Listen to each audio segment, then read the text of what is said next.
Wine tasting today on Every Last Detail TV.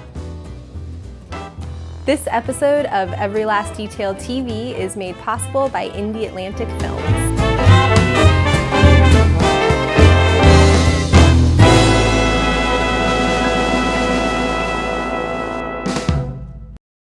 Welcome to Every Last Detail TV. I'm Lauren and I am here at the Lake Ridge Winery in Claremont, Florida.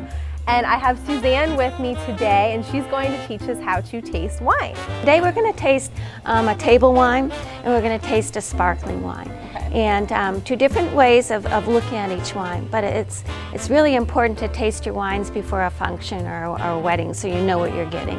Yeah, so brides should be tasting wines before they make a selection for their wedding. Are there any specific reasons, any things that they should be looking for wedding Well, there's wines? a lot of different reasons because when we're thinking of our table wines that go with your foods, your appetizers, if you're just buying a wine off the rack, the only indication you have of what you're buying is any descriptor that's on the label. Yeah. Which can be deceiving. It may say a berry note, a heavy oak note, an herb note. Well, what does that mean to anybody? Yeah, you gotta taste it. And each red wine, white wine, is going to have a different body. It's going to have, it's going to be drier. It's going to be sweeter. So you really need to taste your wine before and it your would wedding. be really good for brides to taste before their wedding also, so they know what they're serving their guests, so they can ensure that everybody's going to like what they're drinking. Right, that's exactly right. And the most important thing to remember actually is if you like the wine. Yeah. We want to pair our wines with our food, but more than ever, you've got to like what you're drinking.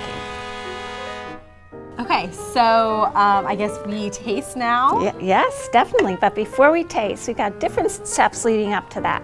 You really want to see your wine, swirl your wine before you even taste it. All right? So we've got some dry red here, our Cuvée Noir Reserve. The first thing when you have wine in your glass is you want to look at it. That's going to give you an indication of if it's spoiled, and if it's starting to oxidize.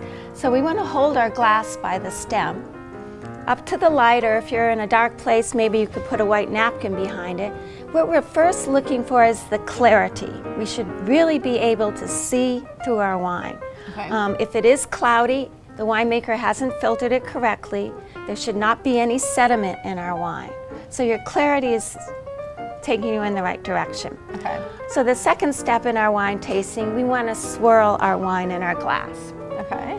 And reason being is this is going to get the bouquet going. So with the swirl, do you swirl every type of wine or is it just red?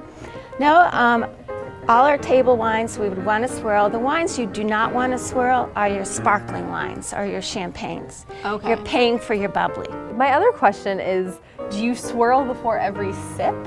Are you supposed to like swirl and then take a sip no matter what? No, you don't have to. Okay. Right. Okay. If you want to, that's fine. But you just want to swirl at the beginning to get that bouquet, because that's going to wake up our taste buds, and that's what we're doing. So after we're swirling, we're going to put our nose in the bowl of the glass and really smell our wine. Okay, and you may smell a berry note, you may smell oak, you may smell some type of a herb, and we're all going to smell different things when we smell our wine.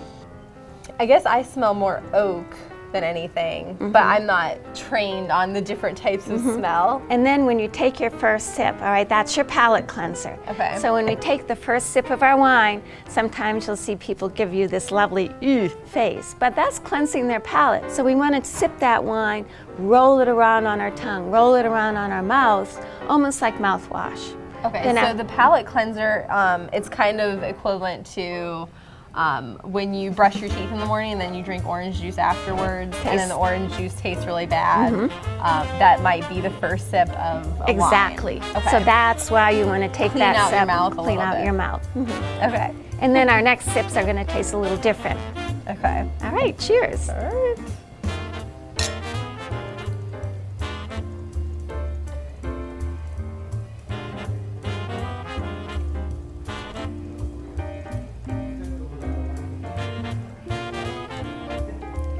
So usually with me, that second sip sort of mellows out a little bit.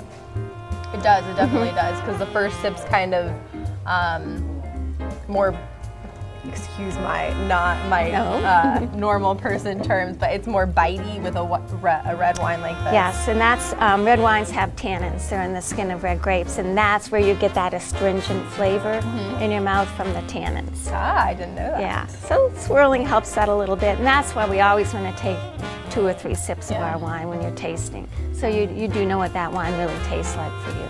So in general, the main steps in tasting our wine is we want to see our wine, we want to smell, we want to sip our wine, and we really want to savor that wine afterwards. But it's all table wines generally are tasted along the same line, whether it be red or white or blush.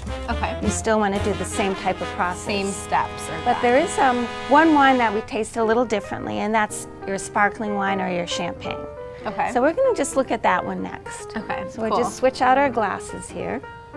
And these would be, this would be really good, especially because everyone always wants a really special champagne for their wedding. Exactly. So if you have the ability to taste champagne, then this is how you should do it. All right. This is our pink crescendo. This is one of the favorites for all of us. Excellent wine.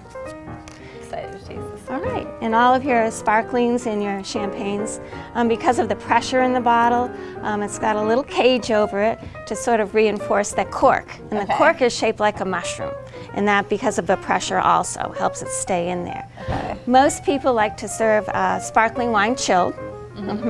And when you chill the wine, besides chilling it, you're dropping the pressure in the bottle. Okay. So it's much safer that way too, because working at the winery, we've heard horror stories about eyes and corks. So you chilled our wine, we're all set to go. We're gonna start to. I'm always afraid of corks. Okay, ready? This is a special way to do it. 1, 2, 3. There we go. Awesome. All right. That's a cool little, I like that little nifty thing. Oh, it's really excellent. Very easy to open a sparkling wine and champagne, and very safe.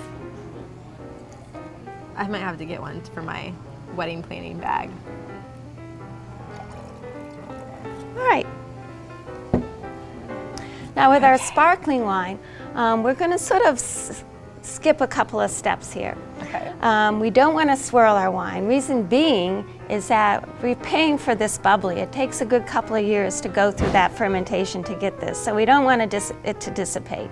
That's what we're paying for. So we're not going to swirl our wine. But also you can tell the quality of your bubbly. We pour it into a flute, a different type of glass. It's long and slender. And if you notice, the bubbles sort of look like they're coming up from the bottom of the glass. The smaller that bubble, the better quality your product. Okay? Okay. Cool. Now ours is pink. We finish it with a little sweet red, so it's sort of a little unique in that way. Very cool. Of course, we taste in the same way. Okay. Enjoy. And you don't swirl, so you just look and then taste. Simple enough.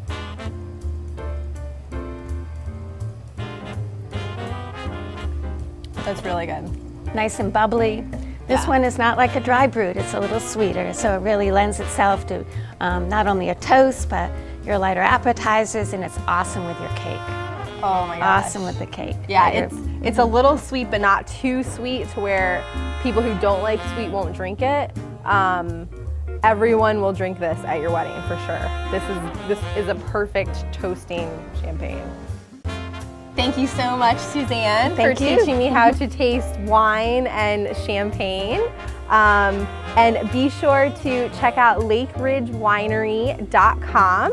Lake Ridge Winery is in Claremont, Florida. It's absolutely gorgeous. They do free tastings and tours 7 days a week, and it's an amazing wedding venue as well.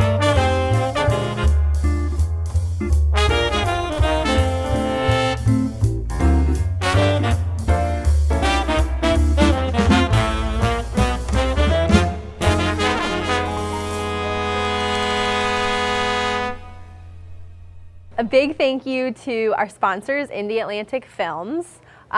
Wedding video is often overlooked when you're planning your wedding, so definitely don't forget it. Check out Indie Atlantic at indieatlanticfilms.com.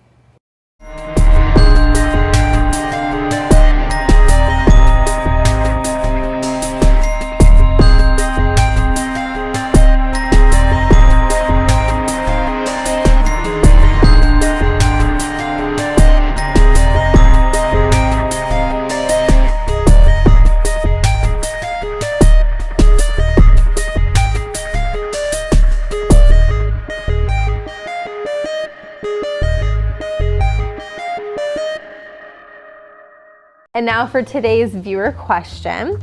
I have a question from a bride named Ashley who emailed this question in. She said, I need to save money. Should I have guests RSVP exclusively online?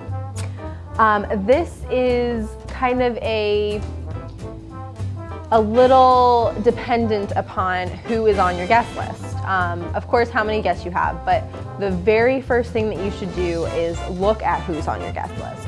Look at if the people are older and if they might not be very up and up on technology and the internet, and they just might not understand it. Sometimes people don't take online RSVPs very seriously, so they think that if they RSVP online, they can just kind of rescind the RSVP and just not show up, or they just might not RSVP at all and just think that it's automatic.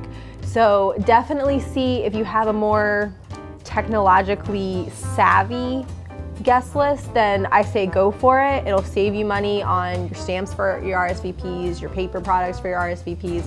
But if you have more older people coming or lazy friends, then I would do the normal traditional RSVP cards.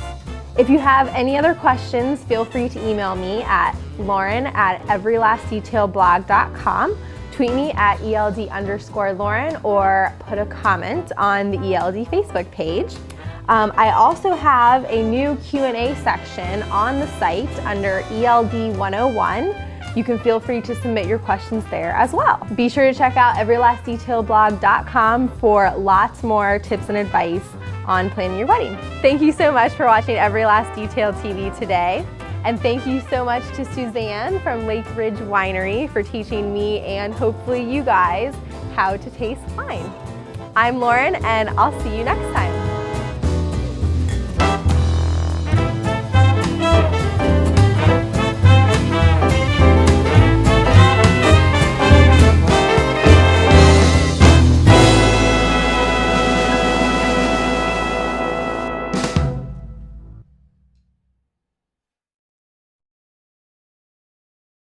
Y'all making bacon?